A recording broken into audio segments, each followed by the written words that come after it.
اب 3 سال تو آپ کو ہو گئے، یعنی اب زیادہ وقت گزر گیا ہے، تھوڑا رہ گیا جی، تو اس میں ایک دفعہ تو آپ نے پوری قوم کو غربت کا، ناداری کا، بے روزگاری کا، مہنگائی کا اور پرائس ہائیک کا فلڈ گیٹس کھولے ہیں، اور اس وجہ سے لوگ آپ سے بدظن ہو کے، متنفر ہو کے، یعنی مایوس ہو کے بھاگ انہوں نے دوسری سمت بھاگنا شروع کر دیا تھا۔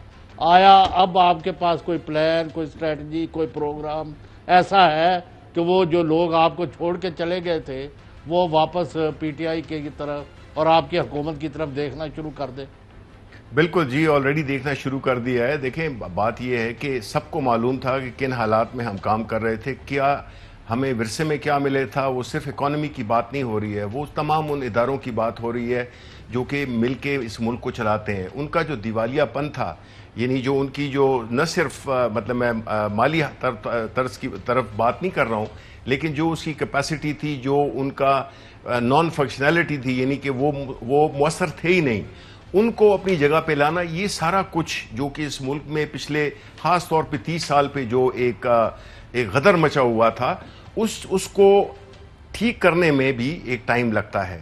اور آپ دیکھیں گے انشاءاللہ، دیکھیں یہ وہ ریس ہوتی ہے جس میں کہ لوگ مختلف جگہوں پہ کھڑے ہوتے ہیں، لیکن جو آخری 2 راؤنڈ ہوتے ہیں تو پھر اس میں اصل جیتنے والے جو ہے تو وہ لیڈ لینا شروع کر دیتے ہیں، اور جو پہلے شروع میں پیچھے نظر آئے ہوتے ہیں وہ ٹیک اوور کر لیتے ہیں۔ تو انشاءاللہ میں آپ کو بتا دوں، آنے والا سال اور اس سے آنے والا سال، یہ ہماری تمام اس محنت کے جو پھل ثمرات ہیں وہ عوام کو بھی ملیں گے اور ملک کو مجموعی طور پہ ملیں گے۔ یعنی چھوٹی چھوٹی فارن پالیسی سے لے کر آپ اپنی چھوٹی سطح پر چلے جائیں، آپ گاؤں کی سطح پر چلے جائیں، پینے کا پانی ہو، ایگریکلچر ہو، غریبوں تک پیسے پہنچانا ہو، ان کو کوئی والی وارث ہی نہیں تھا، ان کو کبھی کوئی قرضہ ہی نہیں دیتا تھا، جس طرح آج فائنانس منسٹر نے بھی کہا۔ میں آپ کو سناتا ہوں شبلی صاحب، ایک ذرا سنائیے گا جی۔ ایک تو وفاقی خزانہ نے آج بتایا ہے کہ قرضوں کا بوجھ کم ہو گیا ہے اور سٹاک مارکیٹ بہت بہتر ہو گئی ہے، دکھائیے گا جی۔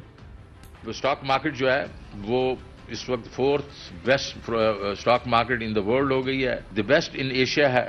ڈیٹ کے بارے میں بھی میں یہ کہوں گا 3.7 ٹریلین گروتھ تھی 19 اور 20 کے درمیان، 1.7 ٹریلین ہے 20 اور 21 کے درمیان۔ فارن کرنسی ڈیٹ جو ہے وہ پچھلے سال اس 2021 میں پچھلے سال سے 700 ارب روپیہ کم ہے، ہیز ریڈیوسڈ۔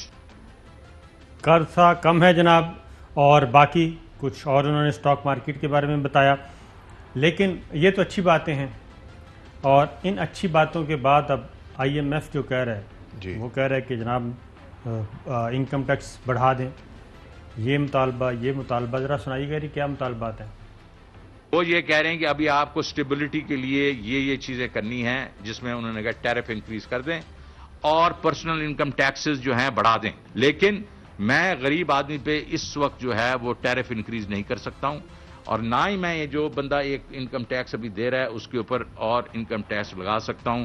اس وقت 113 ارب روپے کے ہمارے انکم ٹیکسز ہیں، پرسنل انکم ٹیکسز، اور وہ کہتے ہیں 150 ارب اور لگا دیں۔ So we are seeing no sir, we'll give you an alternative way. اس پہ ہماری ڈسکشن جاری ہے۔ ہمارے لیے ایک اس کا پرنسپلز کی ریڈ لائن ہے پرائم منسٹر کے لیے، غریب کے اوپر اور بوجھ نہیں ڈالیں گے اور سیلریڈ کلاس پہ اور بوجھ نہیں ڈالیں گے۔ تو یہ جو باتیں کر رہے ہیں تو کیا یہی وجوہات تھیں؟ آپ نے ویسے 1 2 4 جملے بول دیے تھے اور اس کے بعد پھر وہ واپس لے لیے تھے۔ حفیظ شیخ صاحب کو اسی لیے تبدیل کیا تھا کہ وہ آئی ایم ایف کے بہت زیادہ نیچے چلے گئے تھے اور تمام جتنی بھی ڈیمانڈ لسٹ آ رہی تھی بس پورے کرتے جا رہے تھے، یہی وجہ تھی؟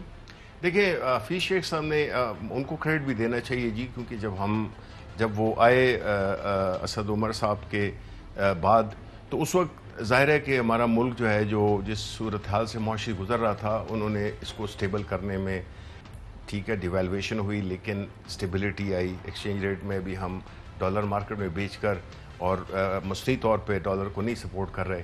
انہوں نے جو سٹیبلائزیشن کا ایک خاص مشکل وقت تھا وہ انہوں نے وہ کیا، لیکن وہی بات ہے کہ جس طرح کہ میں کہوں کہ ایک حد تک میں انفارمیشن منسٹر تھا، اس کے بعد جو ہے تو کوئی اور تازہ دم انفارمیشن منسٹر آنا چاہیے، کیونکہ آپ کو پتہ ہے کہ یہ منسٹری بہت آپ کو وہ کرتی ہے.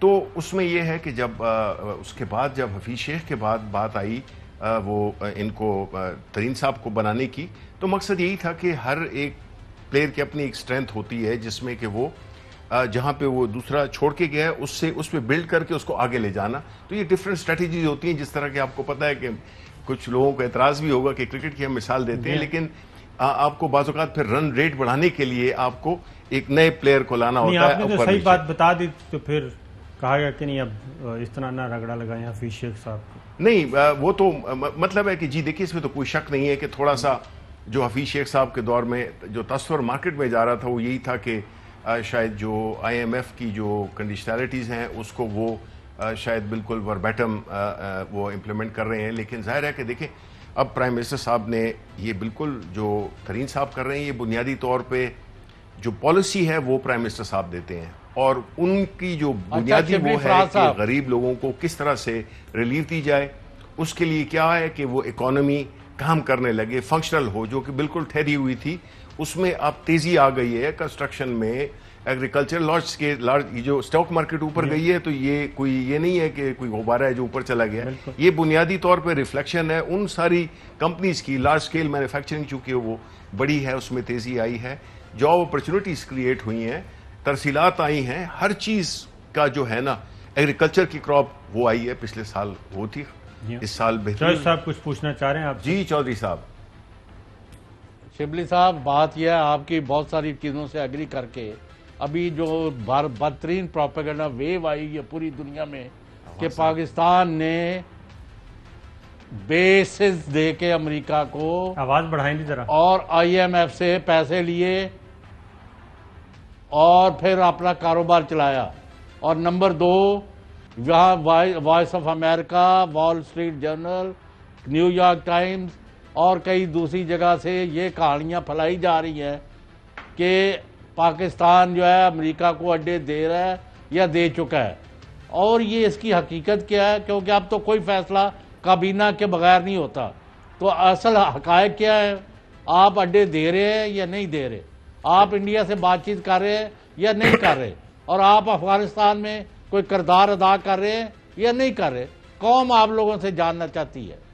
جلدی سے میں آپ کو 3 ہی سوالوں کے جواب دیتا ہوں. جہاں تک کہ اڈوں کا تعلق ہے تو پرائم منسٹر صاحب بھی کہہ چکے ہیں اور فورن منسٹر اس پہ فلور آف دا ہاؤس پہ یہ سٹیٹمنٹ دے چکے ہیں کہ ہم اڈے نہیں دیں گے. دوسری بات آپ کی جو ہے وہ اس کی ہے اپنے انڈیا کے ساتھ ٹریڈ کی. تو اس کے بارے میں بھی آپ کو پتہ ہے کہ کل ہی کیبنٹ میں، پرسوں جب کیبنٹ سیشن ہوا تو اس میں یہی ڈیسیژن کا ایک قسم کا اعادہ کیا گیا ہے، جس میں کہ سپورٹس ریلیٹڈ ایک معاہدہ تھا وہ بھی ہم نے نہیں کیا. بیکاز پرائم منسٹر صاحب ہماری فورن پالیسی یہ بار بار مختلف پلیٹ فارمز پہ کہہ چکے ہیں کہ جب تک کہ کشمیر کے جو سٹیٹس ہے اس کو ریورٹ نہیں کیا جائے گا، یعنی پہلے کی جگہ پہ نہیں لایا جائے گا، تو ہم انڈیا کے ساتھ کوئی نہ ٹریڈ کریں گے اور نہ ہم ان سے کوئی مذاکرات کریں گے. یہ تو ہو گیا. اور تیسرا آپ کا جو سوال تھا ریگارڈنگ آئی ایم ایف سے پیسے آپ تو کم ملے. نہیں دیکھیں آئی ایم ایف کے ساتھ دیکھیں بات یہ ہوتی ہے کہ، اور میں ساتھ میں یہ بھی سچ چوئی صاحب میں یہ کہتا چلوں کہ آپ کو پتہ چلا ہوگا، آپ نے آج کے اخباروں میں بھی پڑھا ہوگا کہ پرائم منسٹر صاحب نے پریزیڈنٹ کے ساتھ بات کرنے کی وہ کی، کیونکہ جو سیکرٹری فارن افیئرز تھے انہوں نے وہ کانٹیکٹ کیا تھا. اس سے بنیادی یہ چیزیں سمبولک ہوتی ہیں، اس میں کسی کی تصدیق نہیں ہے. اس کا مقصد یہ ہے کہ آپ چاہتے ہیں کہ آپ کی جو ملک ہے وہ جو لیڈرشپ ہے وہ بجائے اس کے کہ لیٹ جائے، تو اگر لیڈرشپ کھڑی رہے گی، لیڈرشپ اصولی بنیادوں پہ کھڑی ہوگی تو پھر سب آپ کی رسپیکٹ بھی کریں گے. تو آئی ایم ایف کا جہاں تک تعلق ہے وہ تو ظاہر ہے کہ جو بینکرز ہوتے ہیں. تو آپ انٹرنیشنل آئسولیشن میں جا رہے ہیں؟ نہیں جی بالکل نہیں، ناٹ ایٹ آل. بلکہ ہم سمجھتے ہیں کہ ہمارا جو رول ہے وہ کافی اب بڑھ رہا ہے. اور ہم نے جہاں تک افغانستان کا تعلق ہے، ہم افغانستان میں بھی ہماری جو پرائم منسٹر صاحب نے اس دن بھی کہا کہ وہاں کے عوام کی مرضی سے وہاں کی حکومت آنی چاہیے. جو اسٹریٹجک ڈیپتھ کی بات پہلے ہوتی تھی وہ اب نہیں ہے. تو مقصد تو یہی ہے کہ اگر افغانستان کے لوگ اپنی پسند کی حکومت بنائیں گے، اپنے ملک کے معاملات کو خود طے کریں گے، تو ہمارے ملک میں بھی امن ہوگا, وہاں پہ بھی امن ہوگا, بیکاز ہمارے ملک کا امن جڑا ہوا ہے افغانستان کے امن سے. ہم چاہتے ہیں کہ وہاں پہ خوشحالی آئے, وہاں پہ بہتری آئے, کیونکہ وہ ہمارے ہمسائے ہیں اور ان کا ڈائریکٹ اس پہ بات کرتے ہیں.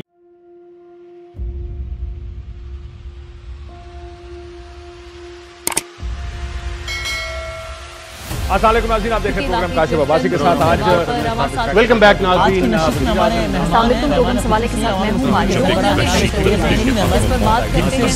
ہوں.